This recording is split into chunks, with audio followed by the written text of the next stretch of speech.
ప్రతిధ్వనికి స్వాగతం. ఏడాదిగా కల్లోలంగా మారిన బంగ్లాదేశ్ మరోసారి భగ్గుమంది. విద్యార్థి నాయకుడు ఇంక్విలాబ్ మంచ్ కన్వీనర్ షరీఫ్ ఉస్మాన్ బిన్ హాదీ మృతితో చెలరేగిన అల్లర్లు తీవ్రస్థాయికి చేరాయి. భారత్ అంటే అకారణ ద్వేషం, చేయకూడని దేశాలతో పరిధిమించిన స్నేహం, రాజకీయ అస్థిరత్వం, ఇలా కారణాలేవైనా ఇండియా అవామీ లీగ్ పార్టీ నేతలే టార్గెట్గా దాడులకు తెగబడుతున్నారు నిరసనకారులు. అక్కడి మైనార్టీల భద్రతపై భారత విదేశాంగ శాఖ ఆందోళన వ్యక్తం చేసే వరకు వెళ్లింది పరిస్థితి. బంగ్లాదేశ్లోని భారతీయులు ఎవరూ బయటకు రావద్దు, అప్రమత్తంగా ఉండాలని భారత హైకమిషన్ అడ్వైజరీ జారీ చేసింది. అసలు ఒక యువకుడి మరణం ఇంత ఆందోళనలకు ఎందుకు కారణమైంది? భారత్కేంటి సంబంధం? నిరసనకారులు సరే, అక్కడి తాత్కాలిక ప్రభుత్వం ఎందుకిలా తయారైంది? షేక్ హసీనా విషయంలో ఢిల్లీ ఏం చేయనుంది? శత్రుదేశం పాకిస్తాన్ ఏం చేస్తోంది? వాళ్ల వెనక ఉన్నదెవరు? ఇవన్నీ భారత్కు ఎలాంటి సవాళ్లు మోసుకొస్తున్నాయి? ఇదే అంశంపై నేటి ప్రతిధ్వని చర్చలో పాల్గొంటున్న వారు దినకర్ పేరి గారు, కార్నెగీ ఇండియాలో భద్రతా వ్యవహారాల పరిశోధకులు, మేడిశెట్టి కళ్యాణ్ గారు, అంతర్జాతీయ వ్యవహారాల నిపుణులు, మేజర్ శ్రీనివాస్ గారు, విశ్రాంత సైన్యాధికారి. రైట్, ముందుగా దినకర్ గారు, పొరుగు దేశం బంగ్లాదేశ్లో ఆందోళనలు తారాస్థాయికి చేరాయి. నిరసనలు ఉద్రిక్తంగా మారడంతో పరిస్థితులు కూడా అదుపు తప్పాయి. అసలు వీటికి కారణం ఏంటి? ఇది మీరు అన్నట్టుగా గత ఏడాది అన్రెస్ట్ జరిగి యూత్ రెవల్యూషన్ జరిగినప్పటి నుంచి ఇది జరుగుతూనే ఉంది. ఒక రకంగా సద్దు మడగలేదు, కాస్త కుస్తూ నడుస్తూనే ఉంది. ఇప్పుడు ఈ యువనాయకుడు మృత్యువాది యాక్చువల్గా మళ్ళీ ఇంకో తారాస్థాయికి చేరిపోయింది. ఒక రకంగా చెప్పాలంటే ఇది స్టూడెంట్ ప్రొటెస్ట్ అనే అంటున్నారు, కానీ అసలు విషయం అక్కడే ఉంది. యువత తప్పుదోవ పట్టారు. ఈరోజు రాత్రంతా విధ్వంసం జరిగాక ఈ రోజు బంగ్లాదేశ్ ఇంటరిమ్ గవర్నమెంట్ ప్రభుత్వం ఒక స్టేట్మెంట్ ఇచ్చింది ఇందాక కొంతసేపటి క్రితం. దీన్ని ఖండిస్తూ ఈ యువత విధ్వంసానికి పాల్పడద్దు అని మనం ఇది కూడా చూసాం. మీడియా హౌసెస్ మీద దాడులు జరిగాయి. పొద్దున్న న్యూస్ యాక్చువల్ 27 ఏళ్ల తర్వాత పేపర్ ప్రింట్ చేయలేదు ఈరోజు. అంటే పరిస్థితి ఎలా ఉందో మనకు అర్థం పడుతుంది ఒక రకంగా చెప్పాలి అంటే. అది రెండు విషయాలండి. జస్ట్ తర్వాత పట్టుకునే ముందు రెండు విషయాలు ఇక్కడ. ఒకటి, అక్కడ ఎలక్షన్స్ జరగాలి, రెఫరెండం జరగాలి అని డిమాండ్స్ ఉన్నాయి. చాలా దేశాలు కూడా యుఎస్ ప్రభుత్వం ఇంటరిమ్ గవర్నమెంట్ మీద ప్రెషర్ పెడుతూ వచ్చాయి. కానీ అది ఇంకా కొంచెం అటు ఇటుగా నడుస్తూ ఉండేది, క్లారిటీ లేదు. అది కాకుండా రాడికలైజేషన్ అయితే ఏది ఉందో మీరు అన్నట్టు అటు చైనా ఇటు పాకిస్తాన్ కూడా వాళ్ళ ఇన్ఫ్లుయెన్స్లు చేస్తున్నారు. వాటి ప్రభావం కూడా ఉందనే చెప్పొచ్చు ఒక రకంగా చెప్పాలంటే. అది జస్ట్ ఇంకొక ముఖ ఇక్కడ యాడ్ చేయొచ్చు అంటే, మన పార్లమెంటరీ స్టాండింగ్ కమిటీ నిన్న రిపోర్ట్ లో ఎక్స్టర్నల్ అఫైర్స్ కమిటీ దీని గురించి మాట్లాడారు. 71 వార్ తర్వాత బిగ్గెస్ట్ స్ట్రాటజిక్ మిస్టేక్ అని అన్నారు వాళ్ళు. మన రిపోర్ట్ లో పార్లమెంట్ లో టేబుల్ అయింది రిపోర్ట్. అందులో కూడా వాళ్ళు చెప్పింది ఏమిటంటే, ఇండియాకి మన పక్కనే మన బ్యాక్ యార్డ్ లో ఉన్న కంట్రీ, మనకు చాలా కల్చరల్ టైస్ ఉన్న కంట్రీ, అందులో ఇది జరిగితే మనకి సెక్యూరిటీ పరంగా చాలా ఇబ్బంది అవుతుంది. మనకు ఆల్రెడీ ఇప్పుడు ఆప్సిందూర్ లో పాకిస్తాన్ తో ఎల్ఓసి టెన్షన్ గా ఉంది. అటు 2020లో చైనాతో స్టాండ్ ఆఫ్ నుంచి ఎల్ఏసి మొత్తం మనకి ఆపరేషనల్ గా యాక్టివ్ గా ఉంది. ఇది ఒకప్పుడు అంత యాక్టివ్ లేదు, ఇప్పుడు యాక్చువల్ ఫుల్ ఫ్లెడ్జ్ గా ఆపరేషన్ యాక్టివ్ ఉంది ఎల్ఏసి మొత్తం. ఇప్పుడు మియాన్మార్ లో ఆల్రెడీ ఇబ్బంది ఉంది గత కొన్ని సంవత్సరాలుగా. అక్కడ రెబెల్స్ మిలిటరీ గవర్నమెంట్ జరుగుతున్న యుద్ధంలో. ఇప్పుడు బంగ్లాదేశ్ ఒక ఏడాదిగా బంగ్లాదేశ్ లో కొత్తగా ఇది మొదలైంది. స్టూడెంట్ రెవల్యూషన్ అన్నారు, కానీ అది దారి తప్పింది. దానికి ఏం చేయొచ్చు అనేది ప్రస్తుతం ఇంకా అది సిల్వర్ లైనింగ్ ఎక్కడ కనిపించట్లేదు అనే చెప్పొచ్చు. కానీ ఇండియాకి మాత్రం ఇది ఇంకొక ఫ్రంట్ ఓపెన్ అవుతుంది. మనం 2 ఫ్రంట్ వారని మాట్లాడుకున్నాం. ఇది ఒక రకంగా చెప్పాలంటే ఇంకో 3వ ఫ్రంట్ అయ్యే ప్రమాదం ఉంది. ఓకే, కళ్యాణ్ గారు, హత్యకు గురైన హాదీ బంగ్లాదేశ్ లో ఒక విద్యార్థి నాయకుడు. మరి భారత్ అవామీ లీగ్ పార్టీకి వ్యతిరేకంగా నిరసనకారులు ఎందుకు ఇట్లా చేస్తున్నారు? మేడం, ఇక్కడ మనం గమనించుకోవాల్సింది ఏంటంటే, హాదీ ఒక వ్యక్తిగా మాత్రమే ఉన్నప్పుడైతే పెద్ద ప్రాబ్లం ఉండేది కాదు. కానీ హాదీ ఒక ఇంక్విలాబ్ మంచ్ అనే ఒక ఆర్గనైజేషన్ స్టార్ట్ చేసి దాంతో భారతదేశానికి వ్యతిరేకంగా స్టేట్మెంట్ చేసుకుంటూ అటు పాకిస్తాన్ కి సింపతిగా ఉండే కొంతమంది యొక్క సింపతిని పొంది తను బాగా పాపులర్ అయ్యాడు. ఆ సమయంలోనే హసీనా గారి యొక్క కొంత నియంత్రణతో పోకడలు, సోషల్ మీడియా బ్యాన్ అవ్వచ్చు, న్యూస్ పేపర్స్ రెగ్యులేషన్ అవ్వచ్చు, ఎవరైనా ప్రొటెస్ట్ చేస్తుంటే ఆపేయడం అవ్వచ్చు, ఇవన్నీ కూడా ఏమైందంటే షేక్ హసీనా గారు నిజంగానే ఒకవేళ తప్పు చేస్తున్నారనే ఒక ఆలోచనని ప్రజల్లో రేకెత్తించింది. అదే సమయంలో ఏళ్ల తరబడి ఉంటున్న అవామీ లీగ్ పార్టీకి సంబంధించిన వ్యక్తుల రిజర్వేషన్ల అంశాన్ని కూడా హాదీని బాగా ఉపయోగించుకుని షేక్ హసీనాకి వ్యతిరేకంగా ఒక బలమైన పోరాటాన్ని తీసుకురావడానికి కృషి చేశారు. ఇదే సమయంలో కోవిడ్ తర్వాత బంగ్లాదేశ్ ఆర్థిక వ్యవస్థ పూర్తిగా వెనకబడిపోవడం, ఆ తర్వాత వరుసగా వాళ్ళకి న్యాచురల్ డిజాస్టర్స్ కూడా వరుసపెట్టి రావడం, తద్వారా ఏమైందంటే హాదీకి ప్రతి అవకాశం కూడా బాగా ఉపయోగపడింది. ముఖ్యంగా ఈ తరుణంలోనే అటు చైనాకి సంబంధించిన కొంతవరకు సహాయం అనేది బంగ్లాదేశ్ విషయంలో తగ్గడం, అలాగే బంగ్లాదేశ్ లో షేక్ హసీనా గారు చైనాకి వ్యతిరేకంగా కొంత నిర్ణయాలు తీసుకోవడం, ఇదే పరిస్థితుల్లో అమెరికాకి సంబంధించిన సెయింట్ మార్టిన్ ఐలాండ్ విషయాన్ని కూడా ఆవిడ వద్దని చెప్పడం. సో దీంతో ఏమైందంటే ప్రతి షేక్ హసీనాకు వ్యతిరేకంగా ప్రతి విషయాన్ని కూడా హాదీ పర్ఫెక్ట్ గా ఉపయోగించుకుని, అలాగే భారతదేశం అంటే పడని వ్యక్తులకు కూడా హాదీ బాగా దగ్గర అవడంతో పూర్తిగా ఆయనకు ఒక ఇమేజ్ అనేది క్రియేట్ అయింది.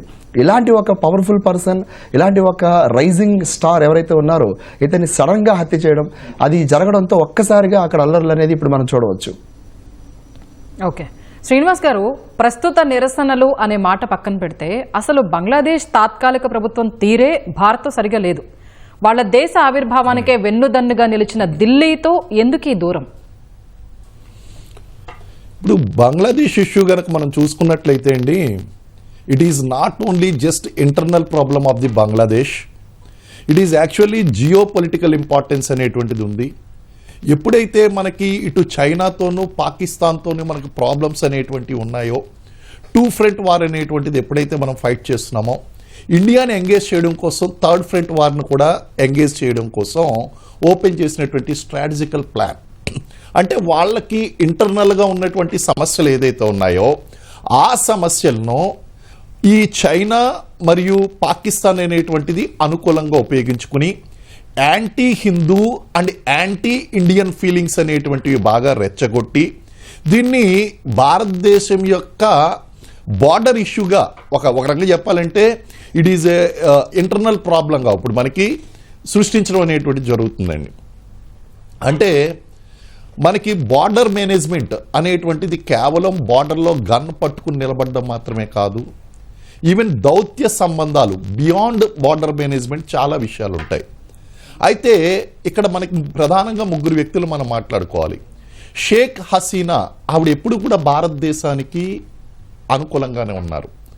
ఇది anti Hindu and anti Indian feelings ఉన్నటువంటి నాయకులకు ఏమాత్రం కూడా నచ్చలేదు. అదేవిధంగా దీర్ఘకాలికంగా ఉన్నటువంటి షేక్ హసీనా ప్రభుత్వంతో వాళ్ళు విసిగిపోయారు. ఈ తాత్కాలిక ప్రధానిగా వచ్చినటువంటి అధ్యక్షుడిగా వచ్చినటువంటి ఈయన మహమ్మద్ యూనస్ ఎవరైతే ఉన్నాడో ఆయన ప్రధానంగా యాంటీ ఇండియా ఫీలింగ్స్ ఉన్నటువంటి వాడు. అందులోనూ ముఖ్యంగా బంగ్లాదేశ్ను ఒక ముస్లిం రాజ్యంగా, ఒక ఇస్లామిక్ స్టేట్గా మార్చాలి, కంప్లీట్గా మార్చేయాలి అనేటువంటి ఆలోచనలు ఉన్నటువంటి వ్యక్తి. ఎప్పుడైతే ఈ ఆలోచనలు అనేటువంటివి అతనికి ఉన్నాయో అక్కడ ఉన్నటువంటి మైనారిటీ హిందూస్ ఎవరైతే ఉన్నారో వాళ్ళందరూ కూడా సమస్యల్లో పడిపోయారండి.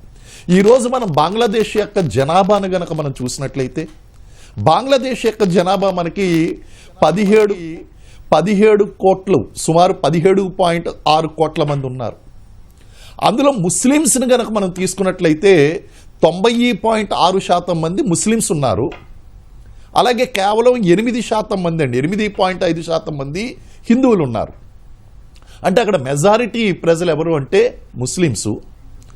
అండ్ మైనారిటీలో ఉన్నటువంటి మెజారిటీ అంటే మైనారిటీలో అత్యధికంగా ఉన్నటువంటి వాళ్ళు హిందువులు. వాళ్ళ పర్సంటేజ్ కనుక తీసుకున్నట్లయితే ముస్లింలేమో 15 కోట్ల మంది ఉన్నారు, 15.9 కోట్ల మంది ముస్లింలు. హిందువులు వచ్చేసరికి కేవలం 1.5% మాత్రమే ఉన్నారు. ఈయన ఎప్పుడైతే దీన్ని కంప్లీట్గా ఇస్లామిక్ స్టేట్గా మార్చేయాలనేటువంటి ఆలోచనతో వచ్చినటువంటి యూనస్ ఏదైతే ఉందో ఆయన యాంటీ ఇండియన్ ఫీలింగ్స్తో పాటు యాంటీ హిందూ ఫీలింగ్స్ అనేటువంటివి కూడా రెచ్చగొట్టి వాళ్ళకున్నటువంటి ఇంటర్నల్ ప్రాబ్లమ్స్ ఏదైతే ఉన్నాయో ఆ ప్రాబ్లమ్స్ని ఇండియాకి ఎగ్నెస్ట్గా యూజ్ చేయడం అనేటువంటి జరిగింది. ఈ విధంగా ఉండడానికి గల కారణం ఏంటంటే భారతదేశంతో షేక్ హసీనా ప్రభుత్వం ఏమాత్రం కూడా క్లోజ్గా ఉండడం అనేటువంటిది ఇష్టం లేదండి. మరి షేక్ హసీనాని మనం ఎందుకు కాపాడాలి?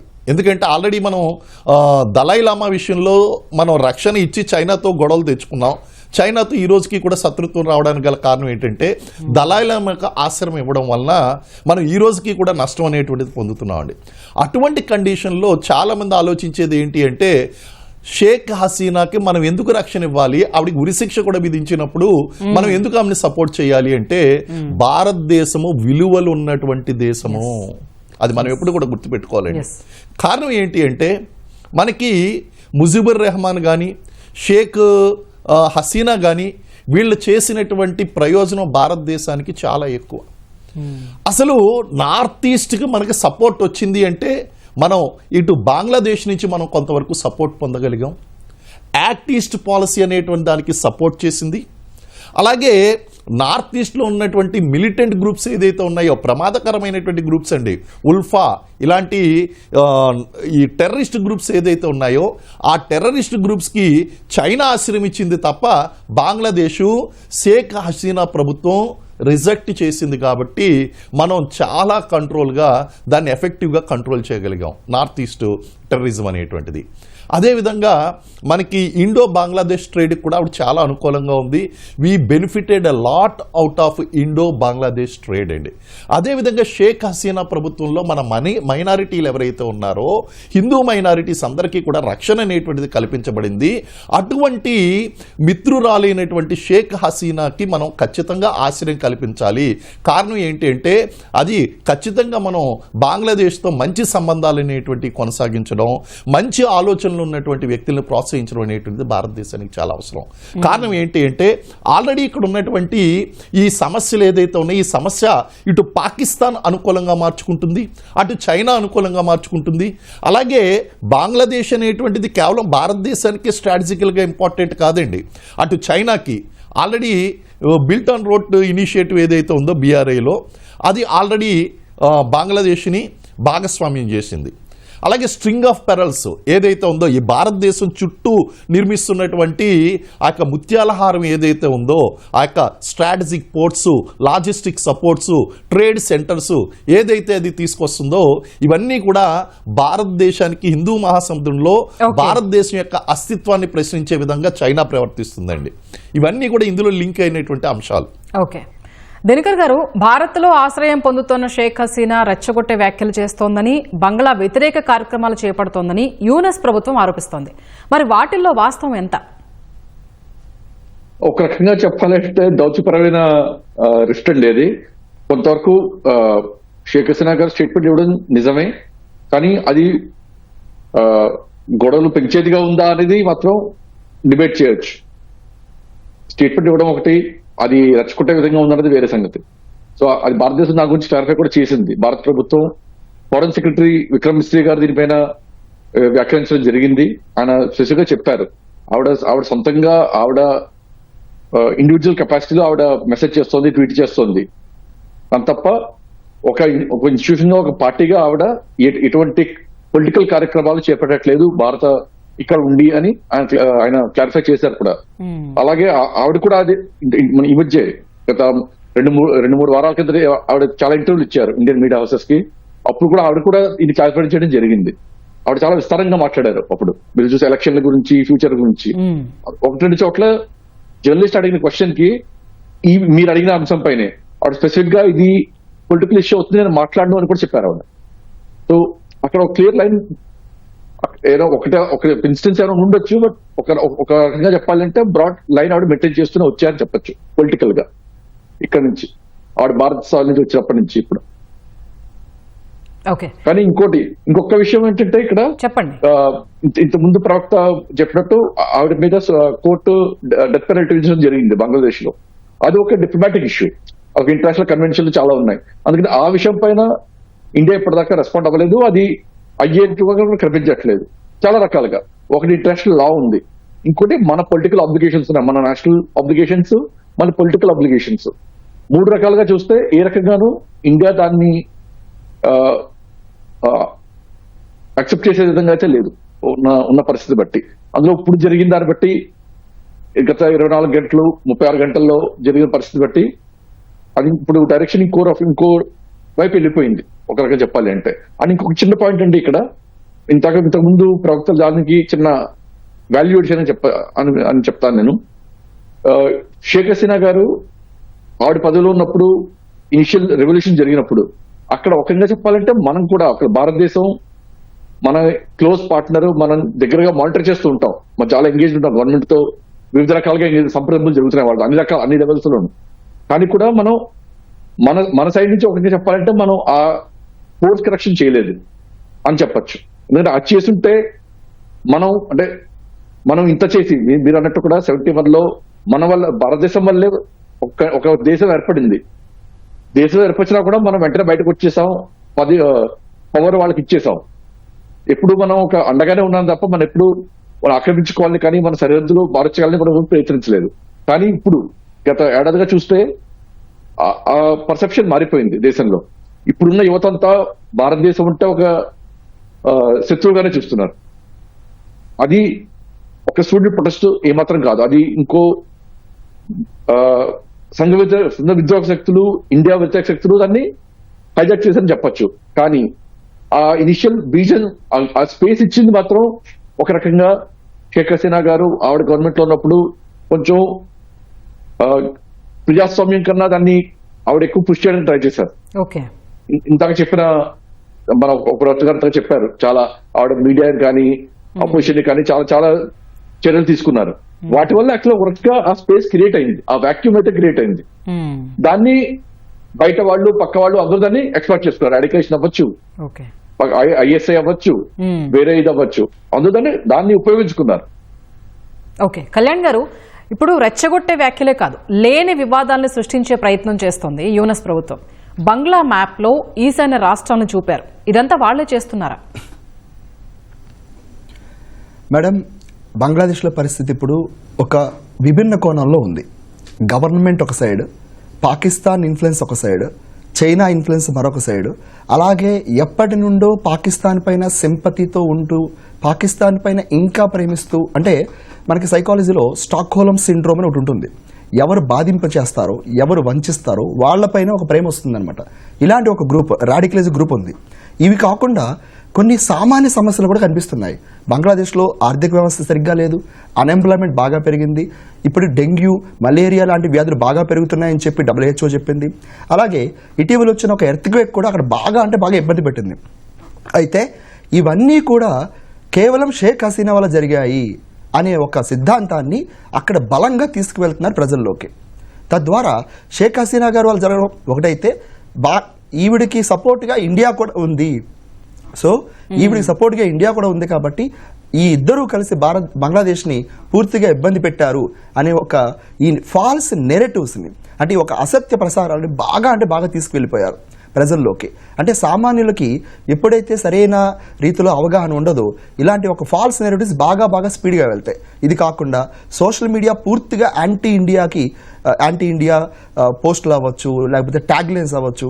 ఈవెన్ నాకు తెలిసిన కొంతమంది రీసెర్చ్ స్కాలర్స్ చెప్తున్నారు, బంగ్లాదేశ్లో ఉన్న ప్రతి మీడియా కూడా ఇండియాని బ్లేమ్ చేసే పనిలోనే ఉంటుంది. అంటే గత సంవత్సర కాలంగా అక్కడ ప్రభుత్వమే లేదు సరిగ్గా చెప్పాలంటే, కానీ ఆ బ్లేమ్ అంతా కూడా ఇండియా వైపుకి మళ్లిస్తున్నారు. ఎందుకంటే వాళ్ళు ఇదిగో బంగ్లాదేశ్కి సంబంధించిన మన నియంతృత్వ పాలన చేసిన షేక్ హసీనా వాళ్ళు కాపాడుతున్నారు, అంటే ఆవిడ వెనకాల చేయించిందంతా వీళ్ళే ఉన్నారని ఒక ఫాల్స్ నెరేటివ్స్ ని బలంగా తీసుకువెళ్తున్నారు. అలాగే మొహమ్మద్ యూనిస్ ఏం చేశారంటే చాలా సైలెంట్ గా తను భారతదేశానికి వ్యతిరేకంగా ఉన్నట్టుగా, అలాగే భారతదేశ వ్యతిరేక దేశాల్లో అయిన కొన్ని చైనా మరియు పాకిస్తాన్కి ఫేవర్ గా మాట్లాడారు. ఇటీవల ఆయన కొన్ని నెలల క్రితం చైనా పర్యటన చేస్తూ కూడా ఆయన చైనాలో ఉంటూ బంగ్లాదేశ్ ఒక చాలా స్ట్రాటజిక్ ఇంపార్టెన్స్ ఇస్తుంది, ఈశాన్య రాష్ట్రాలకి, భారతదేశంలో ఈశాన్య రాష్ట్రాలు డైరెక్ట్ గా మేము కనెక్ట్ అవుతాము, సిలిగురి కారిడార్ దగ్గరగా వెళ్తాము అని చెప్పారు. అంతకు ముందే ఆల్రెడీ మన సార్ చెప్పినట్టుగా BRI ప్రాజెక్టులో బంగ్లాదేశ్ ఉండడం, ఇప్పటికే చైనా అక్కడికి బంగ్లాదేశ్, చైనా, అలాగే మయన్మార్ BCM కారిడార్ని పూర్తి చేసుకోవడం, తద్వారా ఏమైందంటే ఇక్కడ వాళ్ళకంటూ ఒక బలమైన శక్తి పెరుగుతుంది. ఈ ఫాల్స్ నెరేటివ్స్ పెరగడానికి మరో కారణం ఏంటంటే బంగ్లాదేశ్లో కాక్స్ బజార్ మరియు బషాన్ చార్ అనే ఈ 2 ఐలాండ్స్లో కూడా ఇప్పటికే రోహింజియా కమ్యూనిటీస్ బాగా పెరిగిపోయారు. వీళ్ళందరూ కూడా ఏంటంటే ప్రస్తుతానికి వాళ్ళకి సపోర్ట్ చేస్తుంది, వాళ్ళకి అండగా ఉంటుంది బంగ్లాదేశ్. కాబట్టి బంగ్లాదేశ్కి సపోర్ట్గా ఉండాలి అంటే ఇండియాకి వ్యతిరేకంగా ఉండడం అనేది ఒక సిద్ధాంతంగా తీసుకుని వాళ్ళు కూడా చాలా తీవ్ర ఎత్తున ఈ అల్లరిలోకి జాయిన్ అవ్వడం మనం చూస్తున్నాం అనమాట. ఏది ఏమైనప్పటికీ మేడం, ఇక్కడ కొన్ని విషయాలు మనం కన్క్లూడ్ చేసే ముందు విషయం చెప్తాను. అదేంటంటే బంగ్లాదేశ్లో ఉన్న అంతర్గత పరిస్థితులపై ఇప్పటికే యుఎన్లో కూడా ఒక మనకి స్టేట్మెంట్ రావడం జరిగింది. ఆవిడపైన బంగ్లాదేశ్లో ఉన్న ఇంటర్నేషనల్ క్రైమ్స్ ట్రిబ్యునల్ ఇచ్చిన ఒక తీర్పుని, మరణశిక్ష తీర్పుని యుఎన్ కూడా ఖండించింది. అయితే ఈ తరుణంలో వాళ్ళు చూస్తుంది ఏంటంటే బంగ్లాదేశ్లో ఉన్న పరిస్థితులు ప్రమాదంగా మారితే గనక ఖచ్చితంగా ప్రపంచానికి ముప్పు ఉంటుంది. ఎందుకంటే అటు ఆఫ్ఘనిస్తాన్లో వాళ్ళకంటూ ఉనికి కోసం కాపాడుకున్న ISIS-K తీవ్రవాదులు ఎవరైతే ఉన్నారో వీళ్ళకి సంబంధించిన సింపథైజర్స్ ఇప్పటికే బంగ్లాదేశ్ రావడం జరిగింది.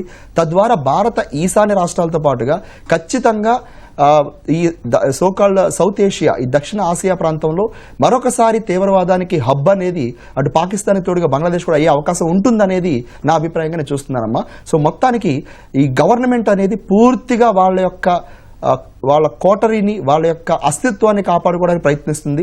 మిలిటరీతో ఇప్పటికే కూడా కొంతవరకు వాళ్ళకి విద్వేషాలు వచ్చాయి. అటు కోర్టులు కూడా ఇప్పటికే వాళ్ళ చేతిలో వెళ్ళిపోయాయి. సో ఏదైనా సరే రాబోయే తరుణంలో అక్కడున్న పరిస్థితులు మాత్రం కాస్త చక్కదిద్దడానికి మాత్రం పరిస్థితి అయితే చేయి దాటిపోయిందని చెప్పవచ్చు. బట్ ఖచ్చితంగా అక్కడ అవకాశం అంటే ఉంది అంటే కనుక అది ఐక్యరాజ్య సమితి ద్వారా చైనాని మనం ఉపయోగించుకుని, లేదా చైనా ద్వారా పాకిస్తాన్ ఉపయోగించేయడం తప్ప గవర్నమెంట్ వల్ల అయితే అక్కడ పరిస్థితిని చక్కదిద్దే అవకాశం లేదని చెప్పవచ్చు. ఓకే శ్రీనివాస్ గారు, ఇప్పుడు ఇంతకు ముందు డిస్కస్ చేసాం, బంగ్లాదేశ్లో షేక్ హసీనాకు ఉరిశిక్ష తీర్పు విధిస్తూ ఇచ్చిన తీర్పు చెల్లుబాటు ఎంత, ఆమె అప్పగింత విషయంలో భారత్ ఎందుకు ఆచితూచి వ్యతిరేకిస్తోంది? ఇది ఖచ్చితంగా మనం షేక్ హసీనాకి మనం సపోర్ట్ చేస్తున్నటువంటి విషయం అయితే వాస్తవం అండి. అండ్ రెండోది, ఇప్పుడు ప్రజెంట్ అక్కడ జరుగుతున్నటువంటి ప్రాబ్లం ఏదైతే ఉందో that is not only the problems for the minorities, ఇండియాకి సెక్యూరిటీ అండ్ స్ట్రాటజికల్ థ్రెట్ అనేటువంటిది ఉంది. మీరు అన్నట్టుగా బంగ్లాదేశ్లో ఆ యొక్క నార్త్ ఈస్టర్న్ స్టేట్స్ని కలుపుకుని చూపించడం అనేటువంటిది ఏదైతే ఉందో దానికి అండ్ మన షేక్ హసీనా గారిని అప్పగించడంలోనూ కూడా సంబంధం ఉంటుందంటాను ఖచ్చితంగా. కారణం ఏంటి అంటే వాళ్ళు ఓపెన్గా థ్రెట్ చేశారు, ఓపెన్గా చెప్పారు, ఈ సిలిగురి కారిడార్ ఏదైతే ఉందో it is a just corridor of 25 kilometres width ఉన్నటువంటి ఒక చిన్న ప్రాంతం. నార్త్ ఈస్ట్లో కనుక మనం ఎంటర్ అవ్వాలి అంటే ఈ వెస్ట్ బెంగాల్ నుంచి మనం ఈ 7 సిస్టర్స్ ఏదైతే ఉన్నాయో ఆ 7 సిస్టర్స్కి 8th సిస్టర్ సిక్కింకి కనెక్ట్ అయ్యేటువంటి రూటు. ఒకవేళ కనుక చైనా దాన్ని కట్ చేసింది అంటే, చైనాకు ఆల్రెడీ దాని మీద కన్నుంది, మనం ఏం చేస్తున్నాం అంటే అక్కడ 5 layers ఆఫ్ సెక్యూరిటీ అనేటువంటిది అప్లై చేసి ఈవెన్ మనకు ఉన్నటువంటి డిఫెన్స్ సొఫిస్టికేటెడ్ వెపన్స్ అండ్ ఆ సిస్టమ్స్ అన్నీ కూడా మనం అక్కడ డిప్లాయ్ చేసుకుని పెట్టుకున్నాం. అయినప్పటికీ కూడా there is a big threat from China to the Siliguri corridor అండి.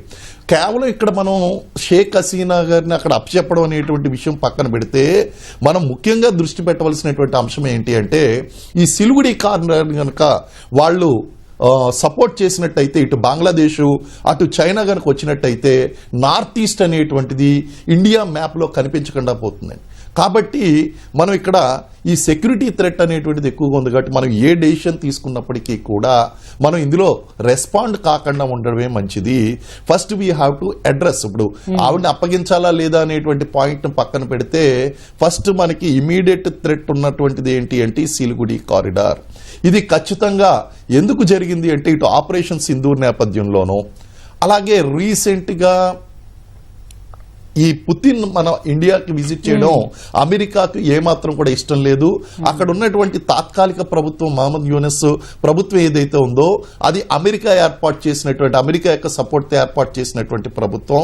అలాగే ఇటు అమెరికా పాకిస్తాన్కు చైనాకి సపోర్ట్ చేస్తూ ఈ యొక్క సిలిగుడి కారిడార్ గనక మనం ప్రాబ్లం గనక సృష్టించినట్లయితే ఇండియా మీద ఇండైరెక్ట్ గా ప్రెషర్ అనేటువంటిది ఉపయోగించవచ్చు.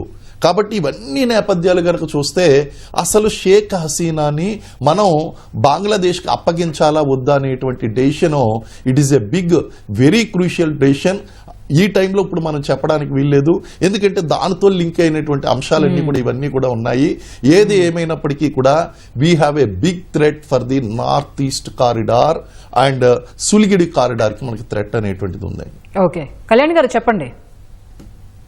మేడం ఇక్కడ సార్ చెప్పిన దానికి ఒక పాయింట్ ఏంటంటే మనకి న్యాచురల్ జస్టిస్ లో ఎవరైతే బాధింపబడ్డారో బాధితుడు ఎవరంటే ఉన్నారో వీళ్ళు ఖచ్చితంగా ఇద్దరు ఉండాలి. కానీ షేక్ హసీనా గారికి సంబంధించిన ట్రయల్లో ఆవిడకి సంబంధించిన ఎటువంటి ఆర్గ్యుమెంట్ కూడా అక్కడ మనకు వినిపించలేదు. రెండోది ఏంటంటే ఆ ఆర్గ్యుమెంట్ జరిగే సమయంలో కూడా షేక్ హసీనా గారికి సంబంధించిన వాదనని అక్కడ సరిగ్గా వినలేదు, ఆ అవకాశం కూడా ఇవ్వలేదు అనమాట. మూడో మోస్ట్ ఇంపార్టెంట్ థింగ్ ఏంటంటే షేక్ హసీనా గారు ఇక్కడికి వచ్చేసిన దగ్గర నుంచి అక్కడ ప్రభుత్వమే సరిగ్గా లేదు. ఎందుకంటే ఆవిడ అఫీషియల్ గా రాజీనామా సబ్మిట్ చేయలేదు అనేది కూడా ఒక వాదన ఇప్పటికీ బంగ్లాదేశ్ లో ఉంది.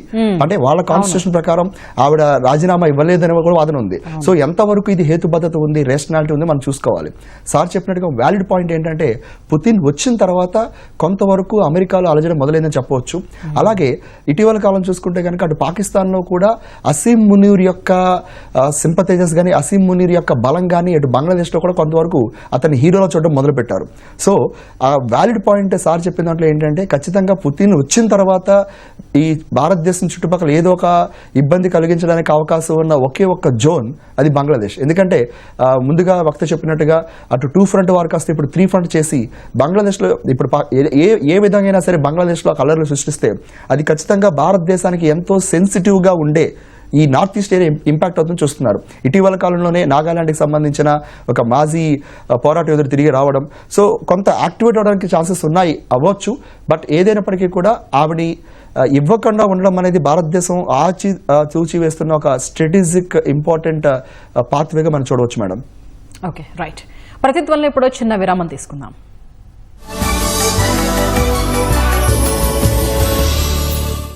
ప్రజా సంక్షేమం కోసం నిరంతరం పరితపించే ప్రజానాయకులు తెలుగుదేశం పార్టీ పుంగనూరు ఇన్ఛార్జి శ్రీ చల్లా రామచంద్రారెడ్డి గారికి జన్మదిన శుభాకాంక్షలు. నాగార్జున, నాగరాజు, జేసీబీ బాబురెడ్డి, గూడూరు హరిబాబు, సిద్దయ్య. అతి తక్కువ ధరలో ప్రాపర్టీ కొనే అవకాశాన్ని హైటెక్ సిటీ దగ్గర మిస్ అయ్యారు, ఓఆర్ఆర్ దగ్గర కూడా మిస్ అయ్యారు. ఇప్పుడు త్రిబులార్ దగ్గర మాత్రం మిస్ అవ్వనే కూడదు. రీజనల్ రింగ్ రోడ్డు దగ్గర షాద్నగర్ వైపు ఉన్న స్వర్గసీమ వెంచర్ లో ప్లాట్ల పండగ వచ్చింది. నూతన వెంచర్ అమేయ రూపంలో. ఒక్కసారి ఫ్యామిలీతో విజిట్ చేసి మంచి నిర్ణయం తీసుకోండి. స్వర్గసీమ వారి నూతన వెంచర్ అమేయ. కరణ్, మీ నాన్నగారు ఏం చేస్తుంటారు? రోహన్, మీ నాన్నగారు ఆయన ఒక LIC agent. That's great. Karan వాళ్ళ నాన్న మన కుటుంబాలకు రక్షణ కల్పించడానికి సరైన సలహాలు ఇస్తూ ఉంటారు. మాకు లక్షలాది ఎల్ఐసి ఏజెంట్స్ పై గర్వంగా ఉంది. దీని వలన అందరి జీవితం సురక్షితం అవుతుంది. ఎల్ఐసిలో మేము మిమ్మల్ని స్వాగతిస్తున్నాము. మీకు దగ్గరలో ఉన్న ఎల్ఐసి శాఖను సంప్రదించండి. मैं अजय हूँ, मुझे कोई डर नहीं. उबलते खौलते पानी से, दहकती आग से मुझे कोई डर नहीं. मैं हूँ action Tesa boiler board. Dinakar గారు, భారత్తో ఎంతగా శత్రుత్వం పెంచుకుంటుందో అంతకు మించి బంగ్లాదేశ్ పాకిస్తాన్ బంధం చిక్కబడుతుందనేది విశ్లేషకుల మాట. ఆ గ్రూప్ లో ఇంకెవరైనా ఉన్నారా? కరెక్ట్ గా చెప్పాలంటే అది దౌత్యపరంగా వాళ్ళు చాలా శ్రద్ధనేయారండి. మీరు దాన్ని తీసుకెళ్లాలంటే గత 2 ఏళ్లుగా అవుతూనే ఉంది. ఇది ఈ ఒక్క ఏడాదిలో అయింది కాదు. గత కొద్దేళ్లుగా పాకిస్తాన్, బంగ్లాదేశ్ దౌత్యపరంగా బయలటరల్ రిలేషన్షిప్ చాలా బలపడింది. అదే ఒక రకంగా పాకిస్తాన్ దాన్ని పుష్ చేయడానికి ట్రై చేసింది, కొంతవరకు సఫలం అయింది కూడా. కానీ మనకు అక్కడ హసీనా గవర్నమెంట్ ఉండడం, ఒక బంగ్లాదేశ్ ఒక పాలసీ మెయింటైన్ చేయడం, న్యూట్రాలిటీ, దానివల్ల అది ఒక రేంజ్ లో ఆగిపోయింది. కింద ఒక ఏడాదిగా మాత్రం అది బాగా బాగా పటిష్టమైంది. ఇంకోటి ఏంటి అంటే అటు పాకిస్తాన్ ఇటు బంగ్లాదేశ్ రెండు belt and road, China belt and road లో పార్ట్స్. ఒక రకంగా వాళ్ళకి చైనా కూడా ఒక రకంగా బ్రిడ్జ్ అని చెప్పచ్చు. సో అది కూడా ఒక యాంగిల్ ఉంది. అది ఇంపార్టెంట్ యాంగిల్ అండి. ఎందుకు అంటే చైనాకి మన మీద ప్రెషర్ పెట్టడం చైనాకి ఇంపార్టెంట్.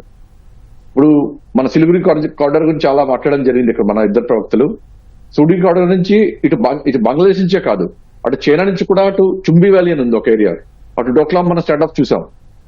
డోక్లాం స్టాండ్ ఆఫ్ కూడా మనం ఆ రకంగా రియాక్ట్ అయింది. ఎందుకు అంటే ఆ సిలిగురి కారిడార్ మీద ఎఫెక్ట్ పడుతుంది కాబట్టి. సో అదే ఒకటి. ఇప్పుడు మనకి బంగ్లాదేశ్ నుంచి 2 రకాల ఇప్పుడు సిచ్యువేషన్ వల్ల మనకి 2 ఇష్యూస్ అండి. ఇటు బంగ్లాదేశ్ ఇంటర్నల్ సిచ్యువేషన్ అవ్వచ్చు, ఇటు పాకిస్తాన్ బంగ్లాదేశ్ అవ్వచ్చు. దౌత్యపరంగా 2 ఇంపాక్ట్ ఉన్నాయి మనకి. ఒకటి ఇంటర్నల్ సెక్యూరిటీ, ఎందుకంటే మనకి కామన్ లింకేజీలు ఉన్నాయి, పోరస్ బార్డర్ ఉంది, జనాలు వస్తూ వెళ్తూ ఉంటారు, ఇన్సర్జెన్సీ ఉంది, రాడికలైజేషన్ ఉంది, మాదక ద్రవ్యాలు ఉన్నాయి. ఇవన్నీ ఇంటర్నల్ సెక్యూరిటీ, మన ఇంటర్నల్ సెక్యూరిటీ మీద ఇంపాక్ట్ పడుతుంది. అటు నార్త్ ఈస్టే కాదు, ఇటు వెస్ట్ బెంగాల్ ఇటు నుంచి కూడా రావడం జరిగింది. డ్రగ్స్ వస్తున్నాయి విపరీతంగా. అటు మిజోరాం నుంచి, మియాన్మార్ నుంచి ఇటు బంగ్లాదేశ్ కూడా ఒక లాంచ్ ప్యాడ్ అయిపోతుంది, మనకి ట్రాన్సిట్ పాయింట్ అయిపోతుంది. అది ఇంటర్నల్ సెక్యూరిటీ. ఎక్స్టర్నల్ సెక్యూరిటీ ఏమిటంటే అటు మన 3 ఫ్రంట్ వార్, ఇటు పాకిస్తాన్, చైనా, బంగ్లాదేశ్, మియాన్మార్, మొత్తం ఇండియా ల్యాండ్ బౌండరీస్ అన్ని అన్స్టేబుల్ అయిపోయాయి మీకు ఒక రకంగా చెప్పాలంటే. అది మీకు ఎక్స్టర్నల్ సెక్యూరిటీ. అది మీకు ఇంకో యాంగిల్ ఏమిటంటే అందులో ఇటు పాకిస్తాన్, చైనా, బంగ్లాదేశ్ కాకుండా ఇటు యుఎస్ కూడా ఒక యాంగిల్ అని చెప్పాలండి. ఎందుకంటే అది మీకు పైకి కనిపించదు, కానీ ఒక రకంగా మనం దృష్టిలో పెట్టుకుని ఉండాలి. మనం ఈ మధ్య చూసాం యుఎస్ మిలిటరీ కాక్స్ బజార్ లో చిట్టగాంగ్ దగ్గర మిలిటరీ ఎక్సైజ్ చేయడం జరిగింది. అది ఆఫ్ కోర్స్ బయలటరల్ ఎక్సైజ్ అండి, అందుకని మనం కాదనిలేవు, కానీ మన దాని మీద దృష్టి పెట్టాం. మన అఫీషియల్ గా దాని మీద రెస్పాండ్ అవ్వడం కూడా జరిగింది. అక్కడ ఎందుకు చేశారు అని అది కూడా ఈ అన్సర్టనిటీ టైంలో ఈ ఏడాదిగా గవర్నమెంట్ పాలన సరిగ్గా లేదు, కొంచెం పీస్ అంతంత మాత్రంగా ఉంది గత కొద్ది నెలలుగా. అప్పుడు యుఎస్ అక్కడ ఎక్సైజ్ చేసింది, దానివల్ల చాలా క్వశ్చన్స్ రైజ్ అయ్యాయి.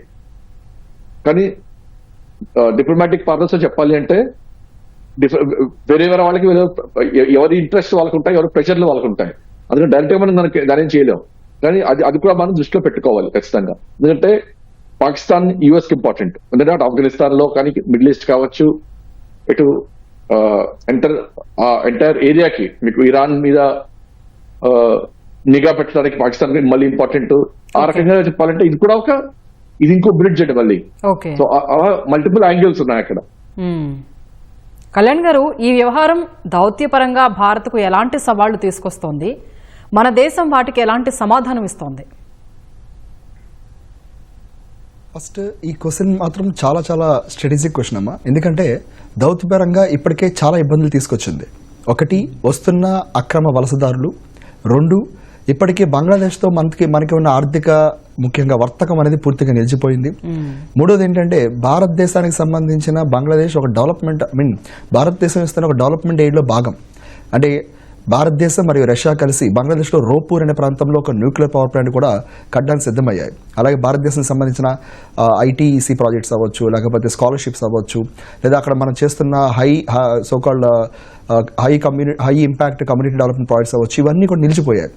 ఇప్పుడు బంగ్లాదేశ్ సంబంధించిన ఒక ప్రాంతంలో భారతదేశానికి సంబంధించిన సాఫ్ట్ పవర్ అనేది పూర్తిగా తగ్గిపోయింది.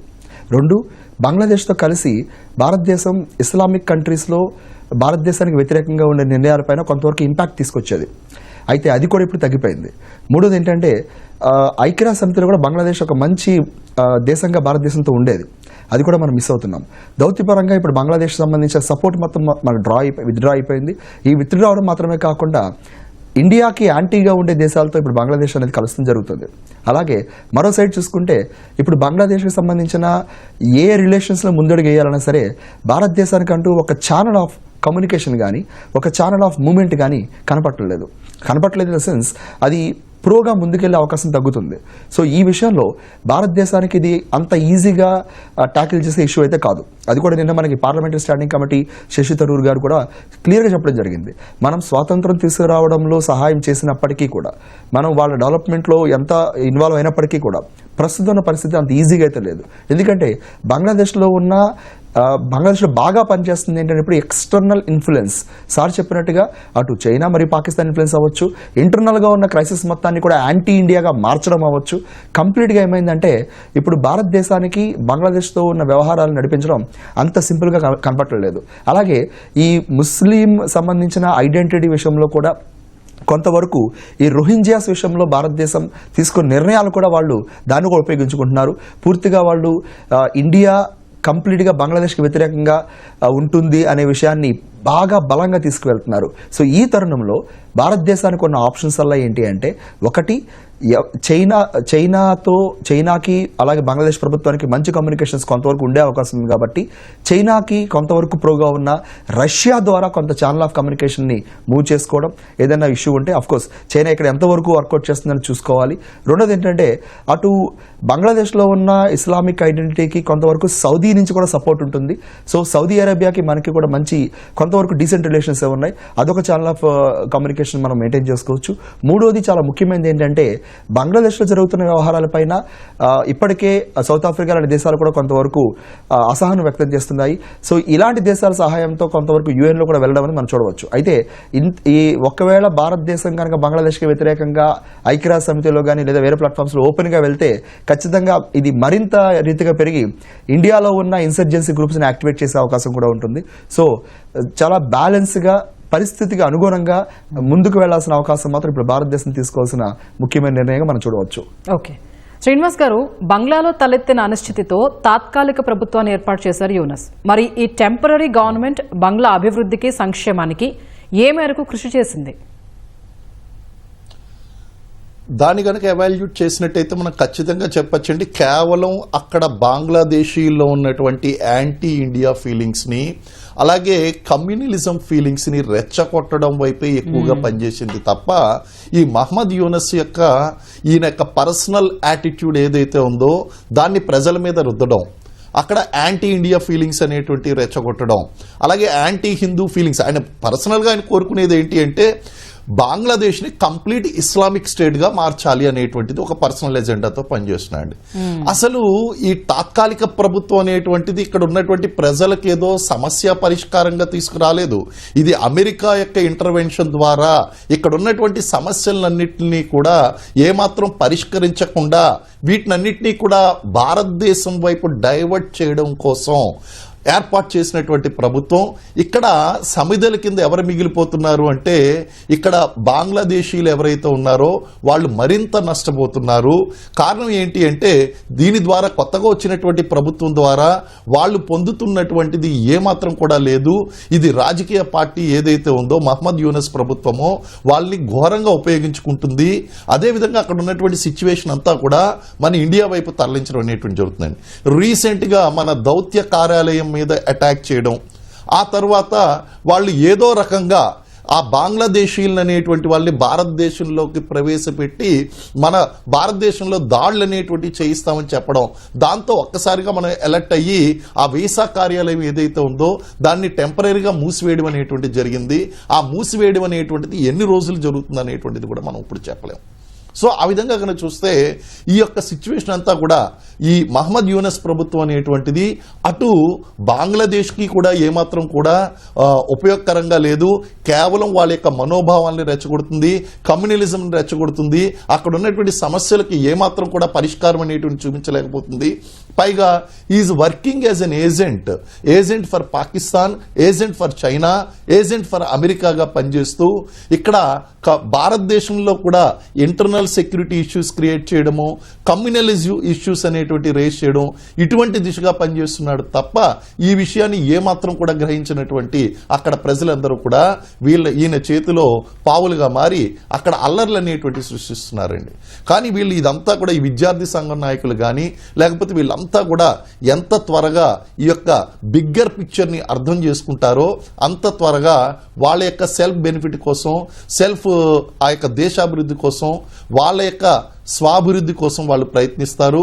ఆ విధంగా జరిగినప్పుడు మనం కొంతవరకు ప్రెషర్ అనేటువంటిది ఇక్కడి నుంచి తగ్గించుకోవచ్చు, కానీ అంత ఈజీగా జరిగేటువంటి విషయం కాదు. సో ఆ విధంగా కనుక మనం చూసుకున్నట్లయితే మహమ్మద్ యూనస్ ప్రభుత్వం అనేటువంటిది ఏమాత్రం కూడా వాళ్ళకి హెల్ప్ చేసే విధంగా లేదు. అది anti India and anti Hindu అనేటువంటి రెండు కాన్సెప్ట్ల మీద పనిచేస్తుందండి. దినకర్ గారు, అక్కడి తాత్కాలిక ప్రభుత్వం సార్వత్రిక ఎన్నికలకు సిద్ధమైంది. మరి ఆ ప్రక్రియ ఎలా జరుగుతుంది? అక్కడి ఎన్నికల విధానం ఎలా ఉంటుంది? చాలా ఇంట్రెస్టింగ్ క్వశ్చన్ అండి అది ఇప్పుడు భారతదేశమే కాదు గ్లోబల్ కమ్యూనిటీ కూడా ఇప్పుడు యాక్చువల్లీ వెయిట్ చూస్తుంది ఏమిటంటే ఈ ఎలక్షన్ ఎంత ట్రాన్స్పరెంట్ గా జరుగుతుంది అనేది. అంటే ఎంత పర్యవేక్షణలో ఎంత ప్రపంచానికి ఎంత పర్యవేక్షణ ఉంటుంది, ఎంత ట్రాన్స్పరెంట్ గా జరుగుతుంది. ఇప్పుడు యాక్చువల్ డిబేట్ అదే నడుస్తుంది, అందరి మధ్యలోనూ అదే ఉంది. కానీ అదే క్లారిటీ లేదు. ఎలక్షన్ జరుగుతాయన్నారు, త్వరలో అన్నారు, అంతా బాగానే ఉంది. కానీ జరిగిన తర్వాత కూడా అది ఏ రకంగా ఇప్పుడు ఒక ఎగ్జాంపుల్ చెప్పాలంటే ఇంతకుముందు షేక్ హసీనా గారి నేతృత్వంలో జరిగిన ఎలక్షన్లు కూడా చేశారు. ఎలక్షన్లు ఒక రకంగా ఇప్పుడున్న పరిస్థితికి కూడా అది కారణం. అప్పుడు కూడా ట్రాన్స్పరెన్సీ లేదు, వన్ సైడ్ ఎలక్షన్లు జరిగాయి. అదే ఎందుకంటే యూనస్ గారి ప్రభుత్వం ఇప్పుడు తాత్కాలికమే కానీ వాళ్ళు పదవులు ఉండడానికి ప్రయత్నిస్తున్నారు. ఆయన చాలా ప్రయత్నంలో ఉన్నారు. ఆయన పదవిని ఎంతలాగైతే అంతవరకు అట్టే పెట్టుకోవడం కోసం అని. సో ఈ పరిస్థితిలో ఇంకోటి, ఇప్పుడు ఈ యువనేత ఒక అతను చనిపోయాడు, అలాగే చాలా మంది ఉన్నారు, ఐకాన్స్ అయిపోయారు వాళ్ళు, కానీ రాడికలైజ్డ్ యాంటీ ఇండియా. ఇప్పుడు వీళ్ళందరూ బరిలో నిలబడితే మనం ఏం చేయలేం కదా, అది మన కాదు, అది ఆ దేశం ఎలక్ట్రల్ ప్రాసెస్, అది వాళ్ళు ఉండాలి అని మనం చెప్పలేం. ఇప్పుడు యువత కూడా వాళ్ళతో ఉన్నారు, వాళ్ళు గెలిస్తే అది ఇప్పుడు యువత ఒక ఫోర్స్, కానీ అది పాలసీ అయిపోతే అది ఇంకో పెద్ద ప్రాబ్లం. సో ఇలాంటి క్వశ్చన్లు చాలా ఉన్నాయి. సో మోస్ట్ ఇంపార్టెంట్ క్వశ్చన్ ఒక ఎలక్షన్ లో మనం చూడాల్సింది ఏంటంటే ఎంత ట్రాన్స్పరెంట్, ఎంత ఇంపార్షియల్ గా జరుగుతాయని. ఇంకోటి ఇందులో లాంగ్ టర్మ్ ప్రాబ్లం ఏంటంటే ఈ రోజు యువత రేపటి భవిత. ఇప్పుడు అన్న పాయింటే, ఇప్పుడు వాళ్ళు చదువుతున్నారు బాగానే ఉంది, కానీ ఆ మైండ్ సెట్ ఉండిపోతుంది మీకు. ఆ మైండ్ సెట్ వెళ్ళడానికి జనరేషన్ బట్టి ఉండిపోతుంది. వాళ్లే రేపటికి అఫీషియల్ పొజిషన్స్ లోను, పదవుల్లోనూ, ఇంకోటి సిస్టమ్ లో వచ్చేది వాళ్లే. ఈ యాంటీ ఇండియా మైండ్ సెట్ వాళ్ళ బుర్రలో ఉండిపోతుంది. అది పోవడానికి చాలా తరాలు పడుతుంది. ఇక్కడ బిగ్గెస్ట్ ఇండియాకి యాక్చువల్ అన్నిటికన్నా పెద్ద ప్రమాదం ఇక్కడి నుంచి ఉంది. ఎందుకంటే చాలా తరాల పాటు ఆ మైండ్ లో ఆ రాడికలైజేషన్ ఉండిపోతుంది, యాంటీ ఇండియా అనే అది ఉండిపోతుంది. ఇప్పుడు అందులోనూ గ్లోబల్ ఆర్థిక పరిస్థితి బాగాలేదు, అంతంత మాత్రంగా ఉంది. కోవిడ్ వల్ల తర్వాత టైం పట్టింది. గత ఏడాది నుంచి అమెరికా రాష్ట్రపతి ట్రంప్ వల్ల, టారిఫ్స్ వల్ల ఇంకొంచెం ఇబ్బందులు పడింది. ఈ పరిస్థితుల్లో ఎక్కడ కోలుకోవట్లేదు. ప్రతి ఏడాది సౌత్ ఏషియాలో న్యాచురల్ డిజాస్టర్స్ జరుగుతున్నాయి. వరదలు కావచ్చు, తుఫాన్లు కావచ్చు, ఎర్త్క్వేక్లు కావచ్చు. అది ఏదో ఒకటి జరుగుతూనే ఉంది. దానివల్ల మీకు బాటమ్ ఆఫ్ ద పిరమిడ్ అంటాం, middle class lower down words నుంచి అది ఇబ్బందుల్లో పడుతుంది, అది పైకి రావట్లేదు. ఇన్ఈక్వాలిటీ పెరుగుతోంది, రాడికలైజేషన్ పెరుగుతోంది. ఇవన్నీ మీకు ఈ ఎలక్షన్ లో ఇష్యూ అవుతాయండి. కానీ అది ఒక ఈ ఎలక్షన్ మనకు ఒక ట్రెండ్ చెప్పచ్చు. ఫ్యూచర్ గా ఇండియా అంటే బంగ్లాదేశ్ ఏ దారిలో వెళ్తుంది, ఒకటి. రెండు, దానివల్ల ఇండియాకి ఎలాంటి ప్రభావం ఉంటుంది అనేది ఒక దిక్సూచన చెప్పచ్చు ఈ ఎలక్షన్ చెప్పాలంటే. అయితే అక్కడ ఎన్నికల విధానం ఎలా ఉంటుందండి? అది ఒక రకంగా వాళ్ళు కూడా మన నుంచి సెపరేట్ అయిన వాళ్ళేనండి. ప్రాసెస్ వైజ్ ఇబ్బంది ఏం లేదండి. వాళ్ళు కూడా ప్రైమ్ మినిస్టర్ లెడ్ గవర్నమెంటే, పార్లమెంటరీ ఫార్మ్ ఆఫ్ సిస్టమే, అందులో ఇబ్బంది లేదు. అందులో అది సిస్టమ్ మనలాంటి సిస్టమేనండి. అందుకే అంటున్నాను, సిస్టమ్ లో ఇబ్బంది లేదు. అది ఎలా ఇంప్లిమెంట్ చేస్తారనేది క్వశ్చన్. ఇప్పుడు కూడా అక్కడ ఇప్పుడు single most stable force Bangladesh ఏమిటంటే బంగ్లాదేశ్ ఆర్మీ. సో అది వాళ్ళు అంటే జనరల్ గా ఎలక్షన్ లో ఆర్మీలు రావు, ఆర్మీ దూరంగా ఉంటుంది ఎలక్షన్లకి ప్రజాస్వామ్యంలో. కానీ ఇక్కడ వాళ్ళు రావాల్సి వస్తుంది. అది ఒక రకంగా డిఫరెన్స్ అవ్వచ్చు, ఎందుకంటే వాళ్ళు ఉంటే కానీ మీకు ఫ్రీ అండ్ ఫెయిర్ ఎలక్షన్ జరిగేట్టు కనిపించట్లేదు ఉన్న పరిస్థితి. ట్రాన్స్పరెన్సీ, ఫ్రీ అండ్ ఫెయిర్, మనం ఎప్పుడు అంటుంటాం ఫ్రీ అండ్ ఫెయిర్ ఎలక్షన్స్ అని. ఆర్మీ వచ్చి వాళ్ళు వెనకాల ఉంటే కానీ జరిగే పరిస్థితి ప్రస్తుతం లేదు, అది ఎప్పుడు జరిగినా కూడా. సో అది మనం ఒక ప్రజాస్వామ్యం మనం అలవాటు పడ్డ ఎలక్షన్లకి డిఫరెంట్ గా ఉండేది. అది ఖచ్చితంగా అదని చెప్పచ్చు.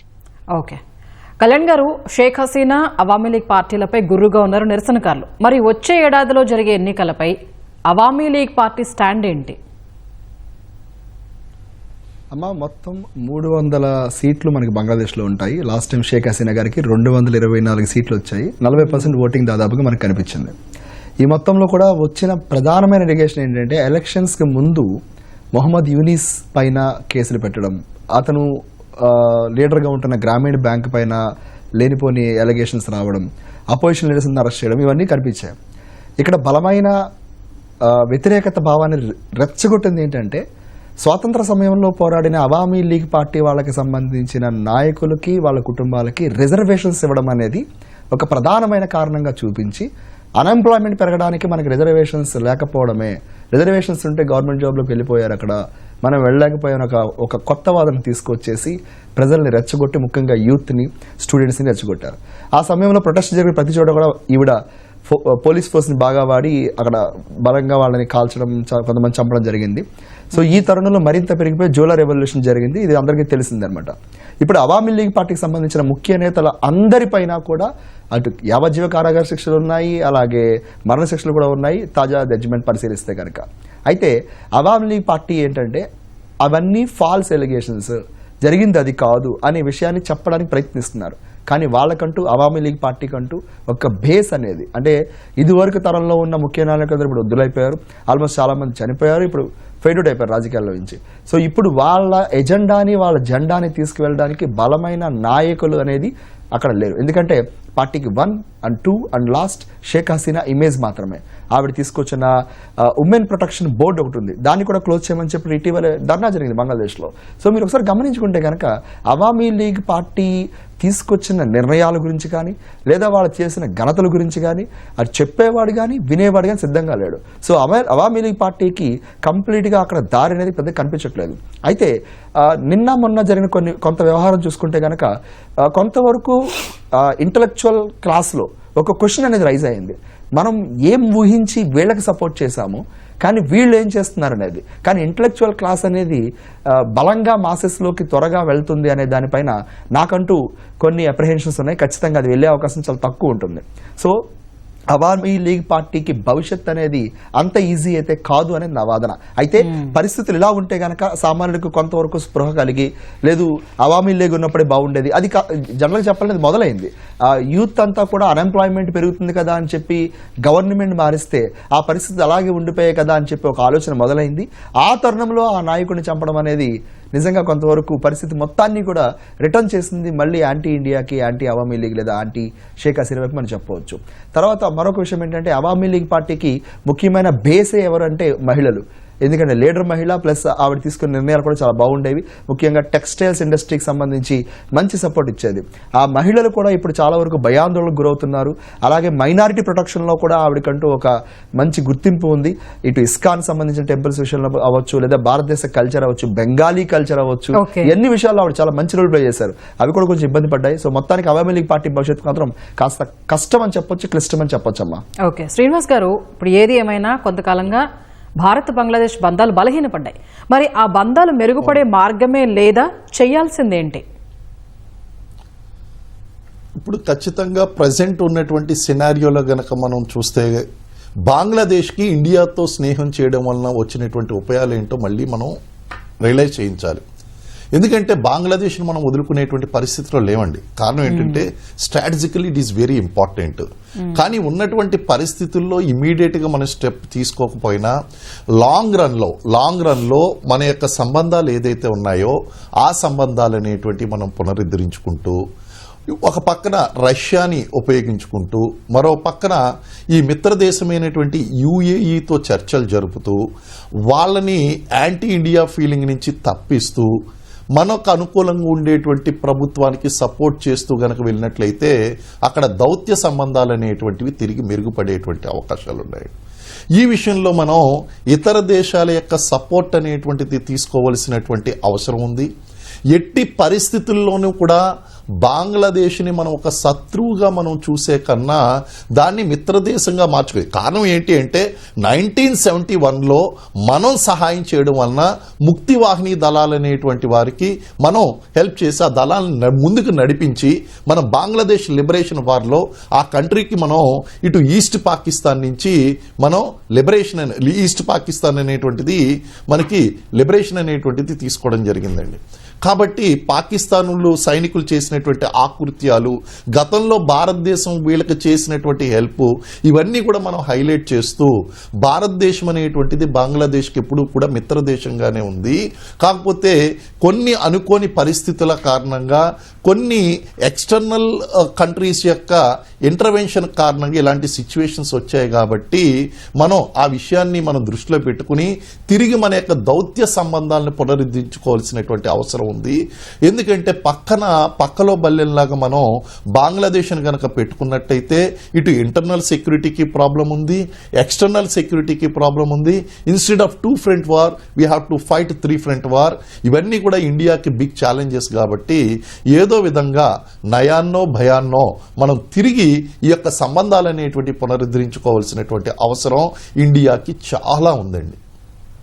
సో ఇప్పుడు ఎలక్షన్స్ పై మీ ఒపీనియన్ ఏంటి ఇప్పుడు జరగబోయేది?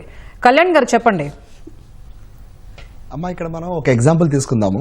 బంగ్లాదేశ్ లాగానే గతంలో కూడా మనకు ఆఫ్ఘనిస్తాన్ ఉండేది. అసలు భారతదేశం అంటే ఎట్టి పరిస్థితుల్లో కూడా దారంటూ ఇవ్వకుండా క్లోజ్ చేసి ఉంచుకుంది. కానీ ఆఫ్ఘనిస్తాన్ మారింది. ఎందుకంటే ఆఫ్ఘనిస్తాన్ ఎంత ద్వేషించుకుంటున్నా సరే భారతదేశం అక్కడ సహాయ కార్యక్రమం ఆపలేదు.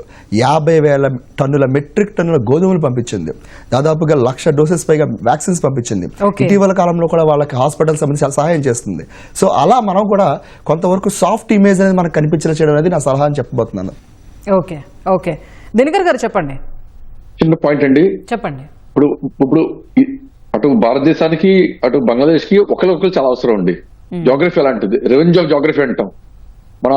జాగ్రఫీ మన పక్క వాళ్ళని మనం మార్చలేం, ఉండాల్సిందే. అలాగే మనకి ఎంత క్రిటికల్ స్ట్రాటజిక్ ఇంపార్టెన్స్ ఉందో బంగ్లాదేశ్ వల్ల, బంగ్లాదేశ్ కూడా మనం చుట్టూరు ఉన్నాం. అందుకని మనతో ట్రేడ్ వాళ్ళకి చాలా అవసరం. వాళ్ళ అన్ఎంప్లాయ్మెంట్ తీరాలి అంటే ఎకానమీ ఫండమెంటల్ ఏమిటంటే ఎకానమీ పెరగాలి. ఆ తర్వాత మీరు ఏమి చేయాలన్నా ముందు ఎకానమీ బలపడాలి, ఎకనామిక్ ప్రోగ్రెస్ ఉండాలి, పురోగతి ఉండాలి. అది కాకపోతే ఏమవ్వదు. అది జరగాలి అంటే భారత్ తో ట్రేడ్ బంగ్లాదేశ్ చాలా చాలా అవసరం. ట్రేడ్ ఒకటి, అలాగే మనతో అంటే ఇంబ్యాలెన్స్ ఉంది ఇంకోటి. కానీ మన ఎక్స్చేంజ్ ఏదైతే ఉందో మన మెజారిటీ మన దగ్గరికి వస్తాయి. ఇన్ఫాక్ట్ చిన్న ఎగ్జాంపుల్ అండి, చాలా కంపెనీస్ బంగ్లాదేశ్ లో తయారు చేసి ఇండియా మన ఇటు సైడ్ ఈస్ట్ కోస్ట్ మీద ఎక్స్పోర్ట్ చేస్తారు. అలాగే ఇక్కడ మీకు సౌత్ నుంచి నార్త్ పట్టుకెళ్ళడం కన్నా బంగ్లాదేశ్ తీసుకోవడం చాలా ఖర్చు తక్కువ. Simple example. అంత ఇంపార్టెన్స్ అంతే, అక్కడ ఆపేస్తారు.